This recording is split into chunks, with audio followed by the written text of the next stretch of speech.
Hello, Nation. This is Austin and Bill with the Austin and Bill Talk Show.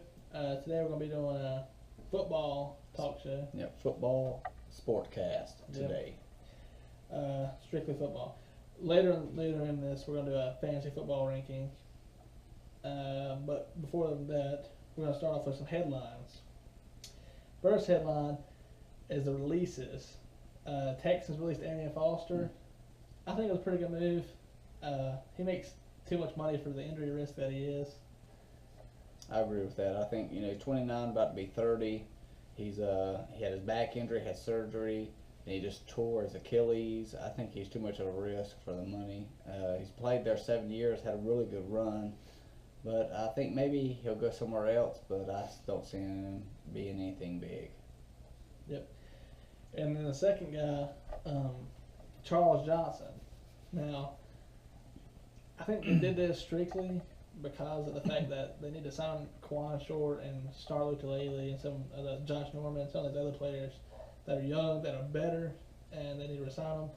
Not that Charles Johnson's not a great talent, but he is an injury risk, and his production kind of went down some. He is so aging. I get the reason. Yeah, money and aging, and they're just trying to they're trying to aim for a dynasty kind of thing, even though they didn't win the championship this year. But they've got a lot of young, good players coming up.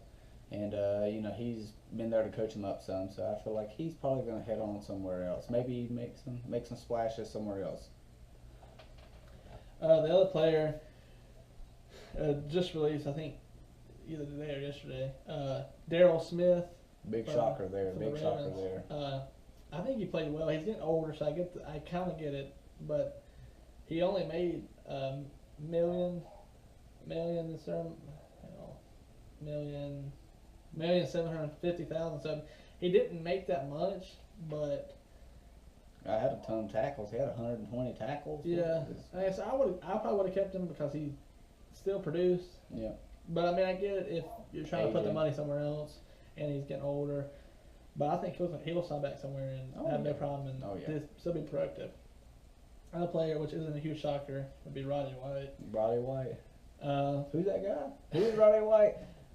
He's known as Julio Jones' backup.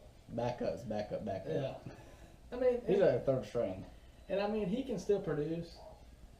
I feel like he's one of those players that, as they get old, like Andre Johnson, and somebody like Reggie Wayne was, something like that. They can still produce, but not as a starter or anything like that. Yeah, he's nowhere near a good starter, but I mean, he took attention off of Julio Jones somewhat, but not really because they always knew they were going to throw it to Julio Jones mostly. But Roddy White, I mean, he still did a little bit here and there, but I don't see him doing anything. I feel like if he does get re-signed by anybody, he won't make an impact anywhere. I feel like this probably was last year. Yeah, he'll probably be coming in like a 4-stringer slot maybe. But other than that, Alex Mack opted out of his contract, which you don't see that much in the NFL, especially. That's more of an NBA thing, but he did. And I don't know if he wants out of Cleveland, just wants more money, or whatever the issue is. That was kind of a weird situation when I read it, but hey, more power to you. I feel like I feel like he wants to go to a winning team. He's been there for several years now, and and they haven't done anything. It's the Browns. He's Alex Mack. He'll go somewhere and he'll make a lot of money and he'll make some impact somewhere. I feel like he'll get what he wants. I feel like he's a good enough player to do that. Yeah, I feel like he'll get money. Oh, yeah. There's no question about that, but I just don't. The whole situation, to me, it sounded like he wanted to win a championship as well. I feel like, he wants to go somewhere and win and be a part of a winning team instead of being part of an organization that he's had how many quarterbacks in the past few years? Like 10 quarterbacks. And that is it. And they're looking for a new quarterback this year, and as a center, As a center, you got to get adjusted to the quarterback. Yeah. I feel like that would make me mad too. Yeah, so he wants to go understand somewhere. it. And the last player, as far as releases, Mario Williams. Got cut by the Buffalo. It wasn't a huge shocker. We heard this a couple months before that this was going to happen. He made too much money at the end of the day. Too much money, not enough impact. He didn't have that much. Statistically, he had a disastrous year. Really, just wasn't an impact. Just a lot of players complaining about him, and he just like he didn't really want to play or didn't really want to be a part of the team anymore. So, Well, I mean, think about it. I think he signed that $100 million cap golly. contract when he signed off the Bills, and he was due $12 million, so they cleared $12.9 million in cap space this year. So that's a huge amount. Even if he was producing somewhat close to what he was doing, $12.9 million is not, Outrageous yeah. for someone that's 31 years of age at that and not producing. Yeah, and you think about what they can put that $12.9 million into. If you think about the possibilities are endless, and if they put that in a good spot, they can get a really good team out of there. Yeah. And with Rex Ryan coaching the defense, they're gonna have a good pass rush. That's gonna be a dangerous team if they can put that money. The where it Ryan needs to be. brothers are together with the Bills now. Yeah, Rob and signed Rex. him as a defense coordinator, but I think Mario Williams got signed somewhere else, not for nearly that amount of money, but he'll get signed somewhere else and be able to produce.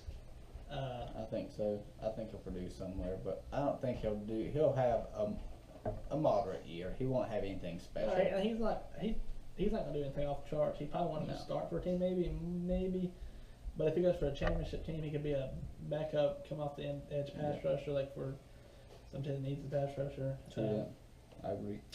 But other than that, let's get to the top 10 free agents. So from our website, we had those top 10 free agents, and we're going to predict who they were signed with, if they were signed with the same team, or signed with another team, or whatever. Or stay at home. Yeah. So let's go and predict that. The first one's Malik Jackson, excuse me. My prediction is John Elway is going to give him some money. Not too much, but this guy can produce at the end of the day. And I feel like Malik Jackson's a good player, but I feel like he's a little overrated. He's going to head straight to the Jags. They got the most money, they're going to do the most with it. the second one, Sean Smith. I predict he'll go to Indianapolis. I thought they need another corner opposite Vontae Davis. And if the price is right, I believe they'll sign him, and it'll work out good for him. I feel like Sean Smith's going to stay with the Chiefs. I feel like they're going to let some other people go. He's been really productive this year, and I feel like they just can't really afford to let him go in the secondary. Mario Williams, he obviously can't sign with nobody, but he can't re-sign, excuse me. I guess he could re-sign with Buffalo for a cheaper price, but I don't believe he'll do that. I think he's going to sign with the Ravens. They definitely have been wanting to go for defense players. Their defense has not been good last year. And I think they'll draft a cornerback and get that secondary short up, but I think their pass rush, they need that too. I think Mario Williams would be a good fit there. I feel like he's heading to the Bay Area. I feel like he's heading straight to Oakland with the Raiders. I feel like him and Khalil Mack on the same team, same defense, I feel like they'll really be productive. I feel like he can coach up Khalil Mack somewhat, and I feel like, not that Khalil Mack needs coaching up, but I feel like he can give him some tips and help him out, and I feel like Oakland's got the money. They're always productive in free agency, so we'll see. Janoris Jenkins, I think he'll resign. Janoris Jenkins, I think he'll resign with the Rams. He's too good to let go, I think. Yeah, Janoris Jenkins, I agree. He's going to definitely re-sign. I said there's too much talent there in one spot, and they've already cut Chris Long and James Laurinaitis, so they're making room. So I think he's definitely going to stay. We can do just these.